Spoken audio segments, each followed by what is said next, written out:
Unity देखी, इत्तेहाद देखा और कौमी यकजहती देखी एक गैर मुल्क में, तो ये मैं समझता हूँ कि ये है वो अचीवमेंट, ये है वो कामयाबी जिसका सेहरा आप सबके साथ है।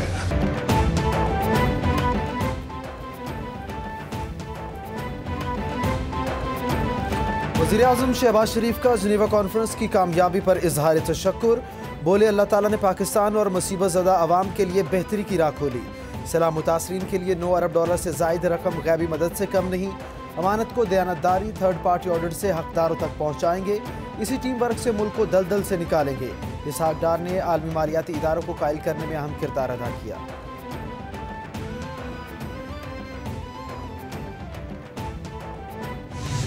जो हैं वो तकरीबन $10 बिलियन, $10 बिलियन से थोड़ी सी ज़्यादा ही हैं, तो ये तो बड़ी अच्छी बात है। ये जो है ना, ये फ्लड रिलीफ के लिए हैं, इसका मतलब रिकंस्ट्रक्शन, रिहेबिलिटेशन वगैरह के लिए हैं। तो इसमें से कितने पैसे अभी हमें फ़ौरन मिल जाएंगे ये हमें देखना पड़ेगा, बिकॉज ये रिकंस्ट्रक्शन तो 3 साल में होगी, 1 साल में तो नहीं होगी। जिनेवा कन्वेंशन से मिलने वाली इमदाद अच्छी बात है। देखते हैं कितने पैसे फौरी मिलते हैं। इस इमदाद से अब IMF से मुज़ाकरात में पाकिस्तान पर दबाव कम होगा। साबिक वज़ीर ख़जाना शौकत तरीन की कैपिटल TV के program Insight with Syed Muzammil में गुफ्तगू। बोले बुध को बताएंगे तेल, कोयला, स्टील, मशीनरी और बड़ी LCs को कैसे खोलना है।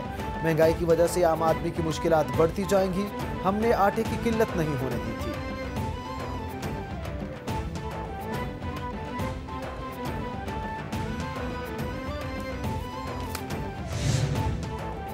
माशी मसाइल में घिरे पाकिस्तान के लिए खुशखबरी।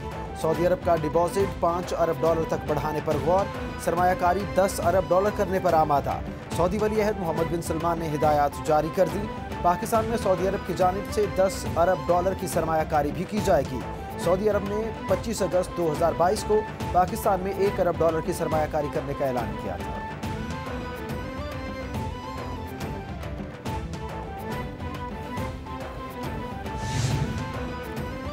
वज़ीर-ए-आज़म शहबाज शरीफ का 12 से 13 जनवरी तक UAE का दौरा शुरू। शहबाज शरीफ के हमरा काबीना के अहम अराकीन भी जाएंगे। वज़ीर-ए-आज़म शहबाज शरीफ से सदर वज़ीर-ए-आज़म UAE मिलेंगे। वज़ीर-ए-आज़म नायब सदर UAE और दुबई के हुक्मरान शेख मोहम्मद बिन राशिद से भी मुलाकात करेंगे। दौरे के दौरान वज़ीर-ए-आज़म अमाराती ताजरों और सरमायाकारों से भी मुलाकातें करेंगे।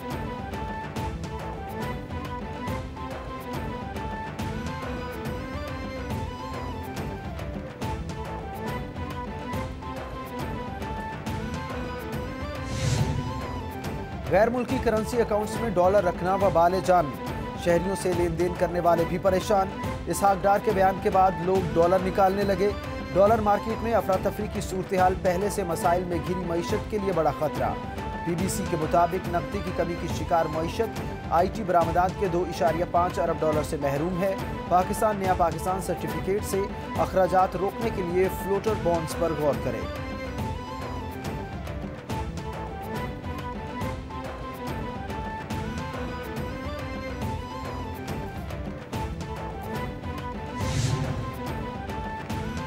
माशी बदहाली के सबब अहम सनतों की बंदिश का सिलसिला जारी।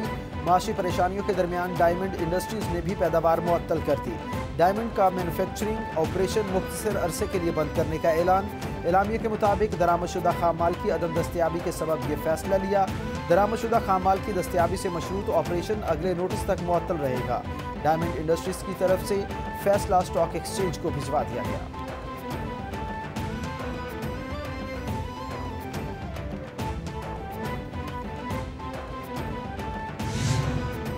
अफगान तालिबान के दौर में अफगानिस्तान की बरामदात में इजाफा होने लगा। अक़वाम मुत्तहिदा में अफगानिस्तान के मुस्तकिल मंदूब सुहेल शहीन ट्वीट में कहते हैं, पहले 9 माह में मुल्की बरामदात में 300% इजाफा रिकॉर्ड किया गया। अफगानिस्तान की बरामदात में $1.4 अरब का इजाफा रिकॉर्ड किया गया है। इससे पहले साबिक दौर हुकूमत के पहले 9 माह में ये अदाद-ओ-शुमार $434 और $478 थे।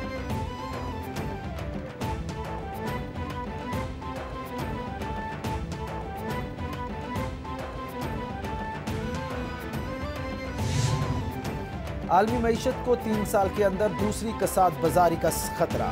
वर्ल्ड बैंक ने खबरदार कर दिया। सदर आलमी बैंक डेविड मालपास के मुताबिक 1930 के बाद एक ही दिहाई में आलमी कसाद बाजारी कभी देखने में नहीं आई। श्रीलंका ने गुज़श्ता साल $51 अरब का कर्ज वापस नहीं किया। ताज़ा पेशगोइयां एक तेज देर पास सुस्त रवि की तरफ इशारा करती हैं। 2023 3 दिहाइयों में आलमी नमू के लिए तीसरा कमजोर तरीन साल हो सकता है।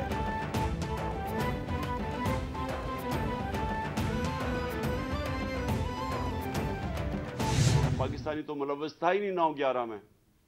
इधर से बात शुरू हुई और मुझे अफसोस से कहना पड़ता है कि आहिस्ता आहिस्ता अमेरिकन प्रेशर के अंदर हम पूरी तरह उस जंग के अंदर पड़ गए। पाकिस्तान की फौज को भेजा जा रहा था वजीरिस्तान में, तो मैंने बड़ा हर फोरम पे कहा, असेंबली में कहा कि नहीं भेजनी चाहिए। दहशतगर्दी से वक्त पर ना निपटा गया तो इसके मनफी असरात होंगे। चेयरमैन पीटीआई इमरान खान का सेमिनार से खिताब। बोले, हमने अमेरिका की जंग में 20 साल तक शराकत की। अमेरिका की जंग के असरात अब तक पाकिस्तान में हैं। जंग में शामिल होने का मामूली मुआवजा मिला, जबकि नुकसान बहुत ज्यादा हुआ।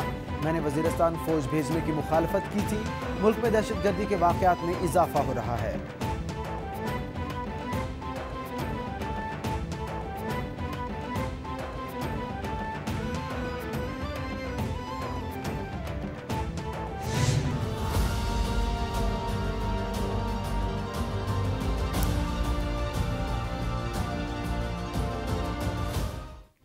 पंजाब असेंबली में एक बार फिर हंगामा आराई। अपोजिशन अरकान ने कापियां फाड़ डाली। परवेज इलाही के खिलाफ नारेबाजी। ईवान मछली मंडी बन गया। सरदार शहाबुद्दीन बोले, मोनिस इलाही को छोड़े, हमजा शहबाज की 1100 अरब की करप्शन का जवाब दें। जहीर अब्बास खोकर कहते हैं, तहरीक अदम एतमाद की बात करने वाले सुन लें। वही तहरीक अदम एतमाद शर्म की वजह से वापस ली गई। हमें इन पर अदम एतमाद है। इमरान खान पर हमले का जवाब दें।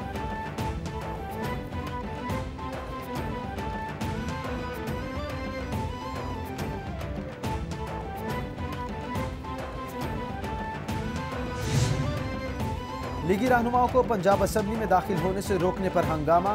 सिक्योरिटी एहलकारों से तल्ख कलामी। अताउल्लाह तारड़ रोकने पर सीखपा। अता तारड़ के भाई बिलाल तारड़ भी गाड़ी असेंबली में ले आए। एमपीए मियां अब्दुल रऊफ और सिक्योरिटी एहलकारों के दरमियान भी झड़प। अता तारड़ बोले, कहा गया वज़रा पंजाब असेंबली नहीं आ सकते। ये कैसे रोक सकते हैं? किसी का बाप भी असेंबली में दाखिले से नहीं रोक सकता। असेंबली में सिक्योरिटी हाई अलर्ट रही।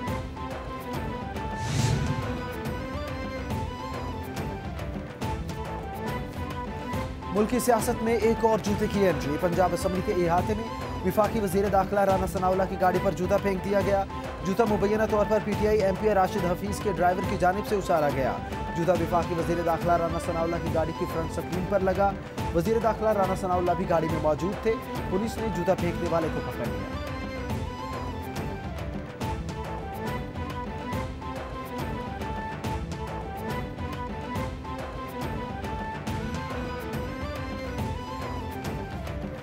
जो चौधरी परवेज़ इलाही साहब इस वक्त मुसल्लत हुए हैं, अब हाल ये है कि आज इन्होंने मेरी एंट्री जो है वो बैन करने की कोशिश की, लेकिन जो सिक्योरिटी एहलकार थे उन्होंने जब मुझे देखा, पहचाना, तो उन्होंने इनके गैर कानूनी गैर आइनी इक़दामात को मानने से इनकार किया।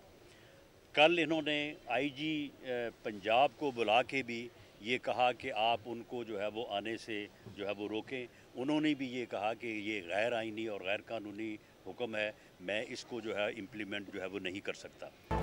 विफाकी वज़ीर दाखिला राना सनाउल्लाह कहते हैं, पंजाब असेंबली में हमें 179 अरकान की हिमायत हासिल है। कोशिश है तादाद 186 हो जाए। पंजाब असेंबली के सिक्योरिटी एहलकारों ने गैर कानूनी हुक्म मानने पर इनकार कर दिया।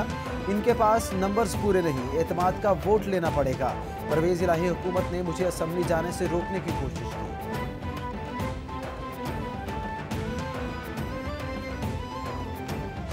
बदकिस्मती से हमारे जो एमपीए साहबान हैं मुजफ्फरगढ़ के, उन्होंने साबिक़ वज़ीर आज़म इमरान खान साहब के सामने ये बात रखी है कि किस तरह अननोन नंबर से उन्हें कॉलें आई। पहले उन्हें जो है वो रिश्वत की ऑफ़र की गई और नियाज़ साहब हमारे खड़े हैं एमपीए। पिछले इलेक्शन में नियाज़ साहब ने बताया कि 5 एमपीएस के लिए 1 अरब 20 करोड़ रुपया ऑफ़र किया गया। फवाद चौधरी कहते हैं पंजाब असेंबली में आज हमारा नंबर 188 पर है। MPS बताते हैं उन्हें पहले रिश्वत की ऑफर की गई। एक रुकन के बारे में कहा जा रहा है कि उन्होंने लोटा होने को तरजीह दी। सियासी इस्तेहकाम के लिए फौरी साफ शफाफ इलेक्शन की ज़रूरत है। इमरान खान वाहिद विफाकी लीडर हैं, उनकी आवाज़ मुल्क भर में सुनी जाती है। माइनस इमरान खान की बातें करने वाले मुल्क को कमज़ोर कर रहे हैं।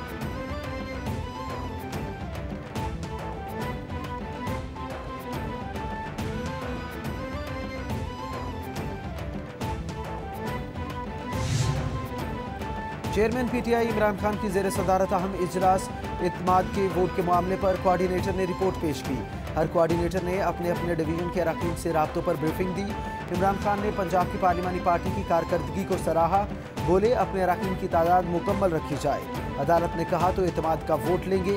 हमारी तैयारी मुकम्मल है, साजिशों से नहीं घबराएंगे।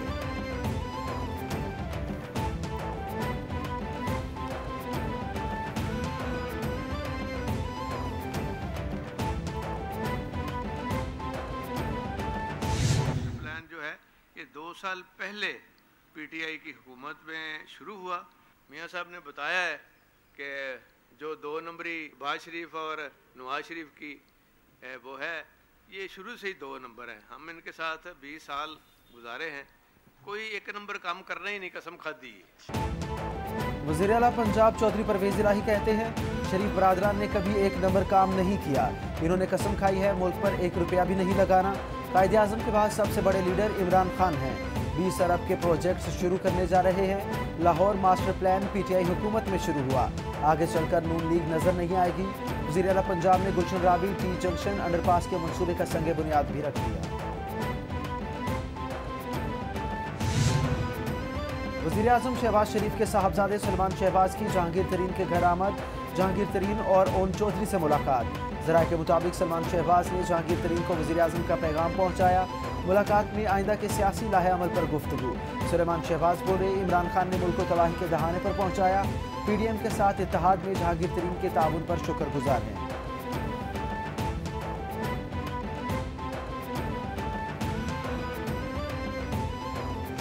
मैंने बारहा पहले भी मीडिया के तवस्सुत से इलेक्शन कमीशन से सवाल किया है कि यूसुफ रजा गिलानी के बेटे ने पब्लिकली ही हो गया ना, क्योंकि मीडिया के अंदर भी उनकी फुटेज आई, मीडिया ने उसके ऊपर रिपोर्ट भी किया, लेकिन आज तक उसके ऊपर कोई फैसला नहीं है। जिस तरह तोशा खाना से 3 गाड़ियां लेना, नवाज शरीफ का, उसका अपना जरदारी का, फिर शहबाज शरीफ का, उसके ऊपर भी माशाल्लाह से महफूज करके बैठे हुए हैं फैसले। इस्लामाबाद हाई कोर्ट से आइन के आर्टिकल 199 के तहत जो है वो स्टे लिया हुआ था, और आइन का आर्टिकल 199 जो है ना हाई कोर्ट की जुरिस्डिक्शंस को डिफाइन करता है, और इस्लामाबाद हाई कोर्ट ने उस आर्टिकल 199 के तहत इस केस में मना किया हुआ था इलेक्शन कमीशन को कि आपने किसी किस्म की कोई कार्रवाई, मतलब कोई गिरफ्तारी की या वारंट की या इस किस्म की कोई एक्टिविटी इनके खिलाफ, एग्रीड पार्टी के खिलाफ नहीं करनी। पहला तो ये इसकी वायलेशन इन्होंने की है। इलेक्शन कमीशन की कारकर्दगी पर सवालात उठाने पर कार्रवाई शुरू कर दी जाती है। तर्जुमान पंजाब हुकूमत मुसर्रत जमशेद चीमा का इलेक्शन कमीशन के फैसले पर रद्द अमल। फयाजुल हसन चौहान बोले फैसले को इस्लामाबाद हाई कोर्ट में चैलेंज करेंगे, फैसले की कोई हैसियत नहीं। इलेक्शन कमीशन PTI और इमरान खान को सियासत से आउट करने में मसरूफ है। केस की समाअत 17 जनवरी को होना थी, मगर रातों रात तारीख तब्दील कर दी गई।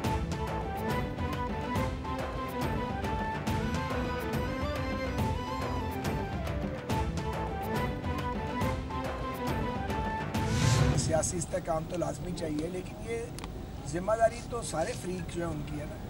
फेडरल गवर्नमेंट अकेली तो नहीं सियासी इस्तेहकाम ला सकती। अगर सूबाई हुकूमतें ताउन ही ना करें, इतना बड़ा सैलाब आया बदतरीन, कोई ताउन किया है KP या पंजाब हुकूमत ने मरकज़ी हुकूमत के साथ मिलने की जहमत गवारा नहीं की, उनको हालांकि सपोर्ट किया गया। मैंने तो ऐसी हुकूमतें कभी सारी ज़िंदगी नहीं देखी। विफाकी वजीर रेलवे ख्वाजा साद रफीक कहते हैं इमरान खान को सियासत से माइनस नहीं किया जा सकता। सियासी जमातों को खिंचत आने की बजाय मुआशी इस्तेहकाम के लिए सोचना चाहिए। विफाकी हुकूमत तन्हा सियासी इस्तेहकाम नहीं ला सकती। सियासी इस्तेहकाम के लिए आगे आना तमाम जमातों की जिम्मेदारी है। सैलाब आया तो खैबर पख्तूनख्वा और पंजाब हुकूमत ने मरकज़ के साथ कोई ताउन नहीं किया।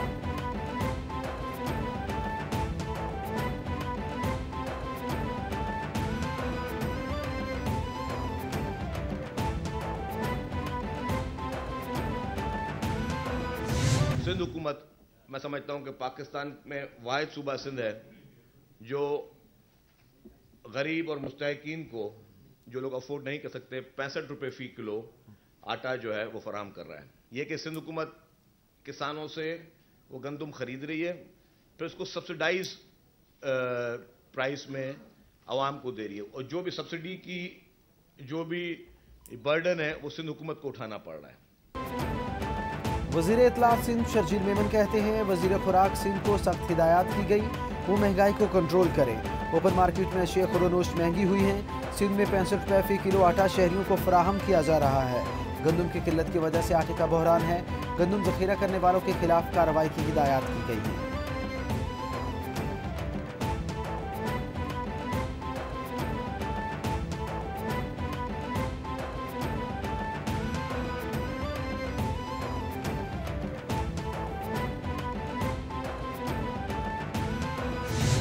सोशल मीडिया के ऊपर आप जो सच्ची और गलत खबरें चला के जिस मर्जी को करेक्टर उसका असैसिनेशन कर देते हैं, आई थिंक थोड़ा सा हमें उसके ऊपर ध्यान देने की ज़रूरत है। सो इस तरह से अगर कॉन्स्टिट्यूशनल बुलडोज कोई कर देता है एक आदमी को फिट इन करने के लिए या एक ग्रुप को फिट इन करने के लिए, ये क्रिकेट के साथ ज़्यादती होती है।